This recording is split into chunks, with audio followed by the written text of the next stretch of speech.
অভিষেক ব্যানার্জি কি জনরোষে পড়ে নিজের জামা নিজেই ছিঁড়ে সিম্প্যাথি আদায় করার চেষ্টা করেছেন গতকাল?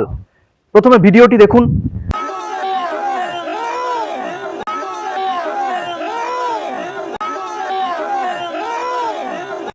আপনারা ভিডিওটি দেখলেন, কি বুঝলেন?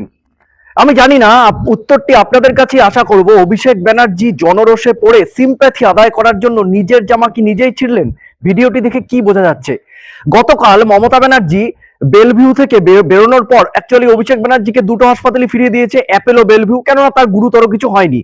বেলভিউ থেকে মমতা ব্যানার্জি বেরোনোর পর নিজেও সিম্প্যাথি আদায় করার জন্য একের পর এক মিথ্যে কথা বলেছেন। প্রথম মিথ্যে কি, যে তার শাসনকালে 15 বছর ধরে কোনো বিরোধীর ওপর নাকি অ্যাটাক করা হয়নি, অভিষেকের উপরে অ্যাটাক করা হলো। বলে রাখি মমতা ব্যানার্জি, আপনি কি তাহলে ধীরেন লেট, খগেন মুর্মু এদেরকে ভুলে গেলেন? মনে আছে খগেন মুর্মুর কথা? এই তো আগের বছরই উত্তরবঙ্গে ত্রাণ দিতে গিয়ে আপনার দলের দুষ্কৃতীদের হাতে চরম আক্রান্ত হয়েছিল, রক্তাক্ত হয়েছিলেন মালদা উত্তরের সাংসদ ধীরেন লেট। আমরা একটু ফিরে যাই 2015-তে। সিপিএম এর ময়ূরেশ্বরের প্রাক্তন বিধায়ক সিপিএম করতেন বলে তাকে মারধর করে কান ধরে উঠবস করিয়েছিল তৃণমূলের দুষ্কৃতীরা, অনুব্রতের সাঙ্গপাঙ্গরা। আপনি কি ভুলে গেছেন দেবুদাসের কথা? 2018 সালে সিপিএম করতো বলে কাকদ্বীপে ঘুমন্ত অবস্থায় তাকে আগুন ধরে পুড়িয়ে মেরেছিল তৃণমূলী দুষ্কৃতীরা। আপনি কি ভুলে গেছেন শুভেন্দু অধিকারীর কথা, যাকে প্রতি মুহূর্তে যার কনভয় অ্যাটাক করা হতো? এবং দিলীপ ঘোষ, তাকেও সিতাই থেকে দার্জিলিং বারবার মারধর করা হয়েছে, বারবার অ্যাটাক করা হয়েছে। আর আপনি বলছেন আপনার সময় নাকি কারো গায়ে হাত দেওয়া হয়নি, কাউকে অ্যাটাক করা হয়নি। এত বড় মিথ্যে।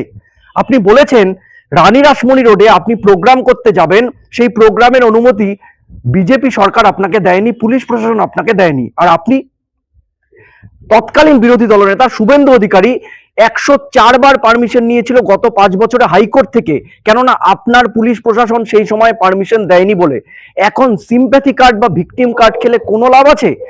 গতকাল সোনারপুরে যে ঘটনাটা ঘটেছিল, আমি বলছি, আমি দায়িত্ব নিয়ে বলছি, সেই ঘটনাটায় হয়তো জড়িত একাংশের আছে যারা 4 তারিখের আগে পর্যন্ত তৃণমূল ছিল, 4 তারিখের পরে বিজেপিও নেয়নি তাদের, হয়তো তারা এখন বিজেপি সাজার চেষ্টা করছে বলছি। তাই সিম্প্যাথি কার্ড বা ভিকটিম কার্ড খেলার আগে আপনি মনে করুন ধীরেন লেট, খগেন মুর্মু, দেবুদাস, শুভেন্দু অধিকারী, দিলীপ ঘোষ এদের কথা, যাদেরকে 15 বছর ধরে বারবার নানা রকম ভাবে অত্যাচার করা হয়েছে, বারবার সিপিএম বিজেপি কর্মী সমর্থকদের বারবার খুন করা হয়েছে। আর জানি না, ভিডিওটিতে আপনারা দেখলেনই যে স্বঘোষিত যুবরাজ নিজের জামা কি নিজেই ছিঁড়লো? আপনাদের কাছে প্রশ্নটা থাকলো।